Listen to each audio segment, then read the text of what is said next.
Okay, so welcome everyone to Clear Vision Wednesday. My name is Trisha Kirby. I am a vision coach on Claudia Mirlenweg's team.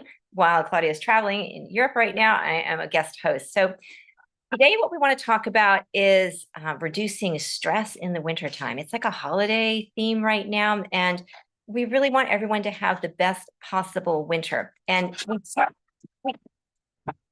we tend in wintertime to have this feeling that we have to do a lot of stuff. Like we have to go shopping, we have to go to parties. We have a lot of a push almost for outward activity. And when in fact, the opposite is what ends up balancing us. So I want to talk today about reducing stress and how to create a more balanced experience in wintertime, because it's this going within that is what's going to nourish us. If you think about wintertime, in terms of farming practices, winter is the time when we let the soil sit.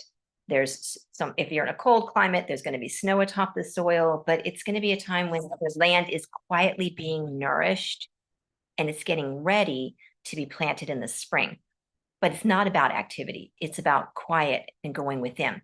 So in terms of traditional Chinese medicine, they assign seasons with elements. So the season right now, wintertime, is going to be the element of water. And we're going to talk about that in terms of stress and reducing stress and renewing your vision. So water element is about adaptability and resilience, and of course, flow, because water is about flow. When it's not frozen, it's flowing. Water element governs our willpower, our resilience, our inner strength, and our courage. And it also governs fear. So if you're in a state of fear, then water element might be out of balance for you. And there's going to be some ways that you can adjust that and fix that. And fear is not inherently bad. I actually did a whole talk on fear. If you go back on the YouTube channel, Clear Vision Wednesday, and look, I have a talk on water element and fear that I did last year. So check that one out on good kinds of fear and bad kinds of fear, because that's really helpful as well. So and winter is a yin season. So yin energy, again, is about stillness and going within. So those are qualities that we want to cultivate in wintertime. It's about darkness, it's about quiet energy, and it's about going within. So the first one we're going to talk about is noticing the signs of stress in water element in your life. This is going to be physical symptoms like you're tired all the time. And I hear this a lot with clients that I work with. Maybe you have low back pain. You might have joint stiffness. You might have urinary problems. Think in terms of like your elderly pets. When they have kidney problems, and kidney goes along with water element, they're drinking more water and they may be a tiny little bit more fearful, but they might have urinary issues as well. And so all of the ways that you might be supporting your pet by providing them with more water sources and by keeping them warm and keeping stress levels down, same thing goes for you, cultivating those same things for winter water element. Those are going to be physical symptoms. Then you have emotional symptoms of water element imbalance, which is going to be things like anxiety, and anxiety runs rampant right now, and that will absolutely affect stress levels and affect your vision. Anxiety creates blur, both mental blur, emotional blur, and physical blur in your eyes. It's about fear. It's about feeling very restless with life. It's about not being present in the present moment. So if you're really distracted, you can't focus, you can't hold a train of thought. Even when you're around other people, you can't focus on what they're saying. All signs of water imbalance. Behavioral symptoms would be struggling with follow through, procrastination. Oh, by the way, I did a whole talk on procrastination. It's also a really good one. So check out the procrastination talk, because that's about this too. Being late. I know people are listening to this right now and thinking, this sounds like me. It does sound like you. It sounds like me. And being resistant to being still. So if you're like wiggling all the time, you're kind of uncomfortable. I don't like to be by myself. I don't like to be alone. I don't like to be in a quiet space. I have to have the TV on. I have to have the radio on. There's got to be a podcast going. Those are all signs of water imbalance. Okay, so what do we do to bring ourselves back into balance? What are some practical steps that we can take to reduce that stress level then? Lifestyle practices that support your water element. Rest and reflection. This is going to be a time to spend more time in bed, resting, sleeping, taking naps, going to bed early. If you go to bed before 10 or 11 o'clock at night, that's the most nourishing thing that you can do for your fight or flight response, which is your triple warmer meridian. So going to bed early is a great way to support your fight or flight response and calm yourself down and get yourself out of that sympathetic nervous system response. You want to go into parasympathetic rest and digest and not the fight or flight.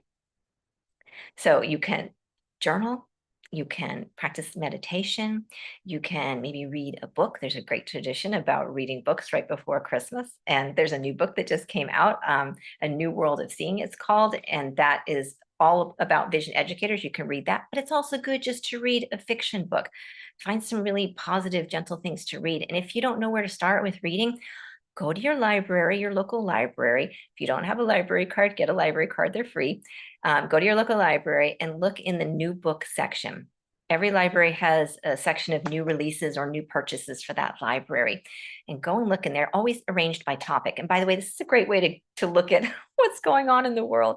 Because I know a few years ago when I started doing this and looking in the new book section, there was like recipe books, there was different crafts, and there was different themes. Like for a while when everything was kind of shut down in the world, the themes that came up were like survival skills and prepping and apocalypse type books. I couldn't believe it was like a whole new section in the library. But anyway, walk through that section, pick out a couple new books that you want to read that can be fiction too. This time of year, there's going to be Christmas books, there's going to be recipe books, stories, just gentle ways to nourish yourself with reading a little bit in the evening. So reading a book before you go to bed instead of being on technology with that blue light, it's going to be much better to do a little bit of reading. Now, last thing when you are reading a book right before you go to bed, you are looking at the near point. So you want to be sure that before you actually close your eyes and go to physical sleep and go to bed, that you look at something in the distance. So either across the room, or even better, if you look out a window into the distance, into the trees or into the night sky, but look at something in the distance so that your eyes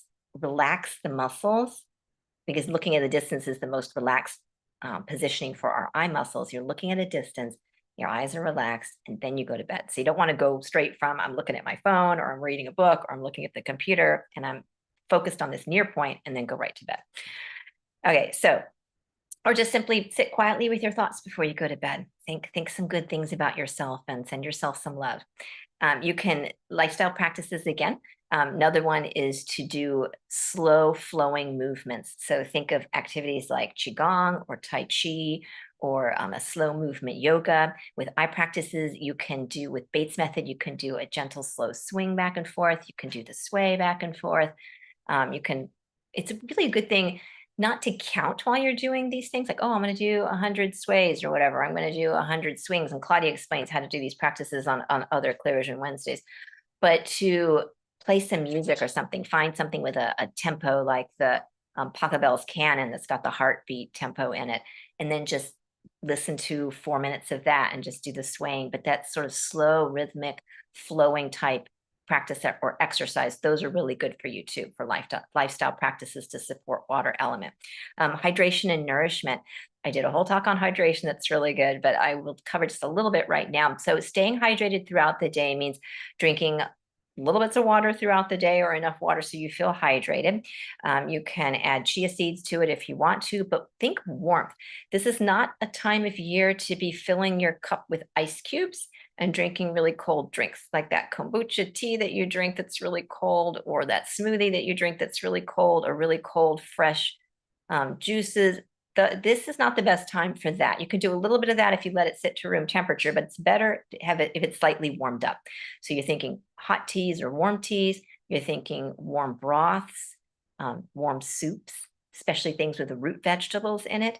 And you can add some warming spices to those foods as well. So the talk we did last week with Jennifer, which had the cardamom and ginger and cinnamon and these kinds of clove, these kinds of nice warming, they're considered holiday spices, but they're more than holiday spices. They are actually internally warming spices. So they're very good for you this time of year. So doing some of those things, so cooking with those types of spices, but eating warm foods and staying warm internally as well as externally is going to really help your balance in the winter time. And then you can season your water, if you do drink water, with a little bit of sea salt to help nourish your kidneys as well, as long as you're okay with sodium. All right, so third way to help with stress, strengthening the kidneys and the bladder. Water element organs are kidney and bladder organs. So you want to be protecting your lower back and your feet. Now, lower back could be you wear a jacket or something to break the wind, for example, when you're out in the cold. It can be to have a castor oil pack. We just had Marisol, Queen of Thrones, on recently talking about castor oil packs again. So listen to her. You put the castor oil on, and then you put a hot water bottle or a little heating pad on there, warm that area up. That's really good for you as well. But it's also about your extremities. So think in terms of keeping your head, feet, and hands warm in wintertime. So especially at nighttime before you go to bed, I have like a little practice that I've done for many years where I have clean feet. So I make sure my feet are clean. I get some nice nourishing lotion, and I put lotion on my feet, just a light layer of it, and I just massage my feet for a moment. And then I put on wool socks. Even in the summertime, I wear wool socks. Something about smoothing down the energy field on the body and then putting the warm socks on is just wonderful. I know it's like therapeutic. And then when you go to bed, oh yeah, two other things. When you put the socks on, I got this tip from Dwight Byers when I was studying reflexology, and he was the head of the International Institute for Reflexology before he passed away, Dwight Byers. And he said he had something he called fluff the toes. He said fluff your toes, which meant when you put socks on, pull the toe out a tiny little bit, not your physical toe, but the toe of the sock. Tug on the toe of the sock so that it makes a little space for your toes to be in it. So when you put the sock on, it's not crunching your toes. And the same thing with your bed sheets. I actually, this time of year, really all year long, I like having flannel bed sheets. So I have nice, beautiful cotton flannel. Usually they're kids sheets, because a lot of times kids sheets are the ones that are flannel, but they're flannel sheets. And make sure that your sheets are not tucked into the point where they push your feet down. You want your feet to be the way that they would naturally be if you were just lying on a bed or a table, massage table or whatever. But if you're just lying down, your feet are the normal way that they would normally be. That's the way you want them to be. And so that they're not under sheets that are pulling or so tight that are pulling down your toes, because that's going to create strain on your body. So that's another one too. All right, so fluff your toes and fluff your sheets. So third one to help with stress in the wintertime. Hang on one second. All right, daily energy medicine practices. This is going to be a fun one. Okay, so get ready. Rub your hands together. Shake them off. We're going to do some little Donna Eden energy medicine tips here. One is to work with, again, with kidney meridian. So kidney meridian, if you go to the 27th point on your kidney meridian, which is going to be, so there's your collarbone is right here. I'm doing the little knobs of the collarbone, and I'm actually on the collarbone right now. And then I'm going to scoot out about an inch, and then I'm going to drop down. And when you drop down, there's a tiny little divot there, and you're going to I'm just pushing on it right now, but you can tap on it as well. Just tap on the 27th point, kidney meridian. Just tap on that. Boost clarity, because actually can help your vision, and boost your energy. Actually, it feels really good. And if you feel yourself sigh, you really needed it. You probably need it more than just the one time we're doing it right now. Oh, and if it's painful, then you really, really need it. I'm not saying do it a lot. Don't do it to the point of being painful. But if you notice it's tender, you probably need to do it a little bit more often. There's a tap that helps you with fear, overcoming fear. And that's, okay, sorry, no, I'm going to the ear one next. The fear tap is the point between pinky and the ring finger. This is actually, let's see.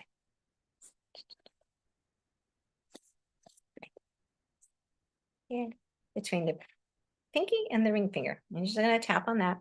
That diffuses fear, helps you calm down. Just tapping. And any EFT is really good too. And ear pulling. So massaging around the ears. So I'm actually massaging the entire ears. And I'll show a different way of doing this too. I'm actually massaging my ears. There's all kinds of acupressure points on the ears. If you see an acupuncture practitioner, Eastern medicine practitioner, they can put ear seeds into your ear on acupuncture points that you literally can push on the little seed in your ear, and it'll help with different health issues. I've had one in for headaches. So I'm doing a little massage right now around the ears. The other one is you want to pull gently outwards. I'm pulling outwards. This one's great if you're prone to headaches. I'm just pulling my ears out. I'm tugging it. That releases tension, helps strengthen kidney energy. Just tugging on the ears there. I had a practitioner that would routinely do the ear tugging thing, and it actually helped decompress my entire cranium. It was really helpful. That was or is Paul St. John. He's a neuromuscular therapy practitioner, was my neuromuscular therapist for many years. All right, so the fifth one is the deeper gifts of winter. So winter's about the power of stillness, and there is a great deal of power in being still in the wintertime. Again, think in terms of watching the animals in colder climates who go into hibernation. They are building their energy reserves ahead of time. They're going into winter hibernation, and they're just resting. They're spending their time resting. So you want to be reflecting. So we value productivity to the point where we think that pausing and not doing anything and just being isn't productive, but it's not true. I've noticed when I take off a few days and I just am not working, I'm not forcing myself to be going to events and doing stuff all the time, but I give myself space. I notice that I'm actually way more creative when I come out of that time period. I have ideas, I have freedom and space of thought, and solutions come into me. So I know that it's being an intuitive person, I need that extra space and that extra time spent in that deep reflection. This is also, wintertime is also a time where you can do some reflection of what happened this past year, not in a negative way. I would say do it in a way where you're like looking at your life as an overview and saying, what did I learn this year? What things do I want to take with me in terms of memories and attitudes and new things that I learned, maybe some whatever I gained in a positive way this year. Bring those with you and be thinking now that we're in December. So we're literally getting ready to close the chapter of 2024. And we want to look at it back at it in terms of gratitude. Even if we had negative experiences, I can't emphasize this enough. There is power in reframing, in looking at the bad things that happen to us and having the power of the thoughtful reframing of it. I always say, what did I learn from this experience? What am I taking with me? What will I do differently next time? But most of all, I know that every experience is just that. It's an experience. It was a lesson. It was something I learned, something I gained. There's always a silver lining in there somewhere. I became more compassionate, I became more thoughtful, I became more cautious, I became more aware. But whatever it is, look at your year, even if there were some challenges in terms of how did I grow from these experiences? And those are going to be some of the things that you'll be packing in your like little knapsack of what I'm taking into, in a good way, taking in my preparation into 2025. We want 2025 to be a really great year. And if we set ourselves up for reducing our stress and being ready for it by deeply resting, nourishing, rejuvenating, then we'll be ready for a really great year coming up. We also want to look at releasing and rebuilding. So we want to release anything that maybe a bad habit. Maybe we want to release procrastination. Maybe when we want to release some poor diet choices. I know personally, I have been eating some sugar this winter. You know, it's like a stress thing. And if you are, then let it go. I mean, not let the sugar go unless you're ready to, but let go of the judgment. Make good holiday choices if you can, but come springtime or come January, February, we're going to be moving into a healthier version of ourselves. And we really want to set ourselves up for that by making sure that what we do right now is nourishing ourselves. Release bad habits, add in good habits. Now is the time to go within and be thinking and feeling, what do I want to create differently next year? How am I going to set my goals up so that I'm feeding myself and nourishing my soul and my heart? So in summary, this is the time to nourish ourselves, to reduce stress, to do things that support our kidneys and our bladder, to do things that support flow in our lives. That can be going out, taking a hot bath, eating the warm, nourishing soup, go out and be on like a body of water. Setting some goals for yourself for next year is fine. Looking at, you could begin creating a vision board, like just get the magazines, gather the magazines and cut out some pictures for yourself for your vision board that you're going to want to create in January. But it's really about slowing down and take it easy. make space for rest, make space for healthy sleep, and just really, really enjoy and appreciate yourself. Like now is the time for that. Nourish yourself, balance yourself. All right. And just connecting with the deepest part of you, knowing that everything's going to be all right. Everything's going to be fine. All right. So my name is Trisha Kirby again, and I am an intuitive vision coach. I just want to let everyone know that I appreciate you. I wish you a wonderful holiday season. And if I can help you in any way, my website is at trishakirby.com. I do intuitive work on any subject at all, including the 5 elements, but really anything career oriented, life purpose, overcoming challenges and blocks. And I just use my intuition to help people live their happiest, best life ever. And that brings me a great deal of joy. So if I can help you in any way, let me know. And I'm going to be doing a lot of classes next year. So I welcome you to attend those too. And Claudia will be back again starting of the new year, and we will have new vision offerings coming in the new year. And we can't wait to have you join us to improve your vision, improve your life, and really be the best possible version of yourself that you can ever be. So thank you, everyone. I appreciate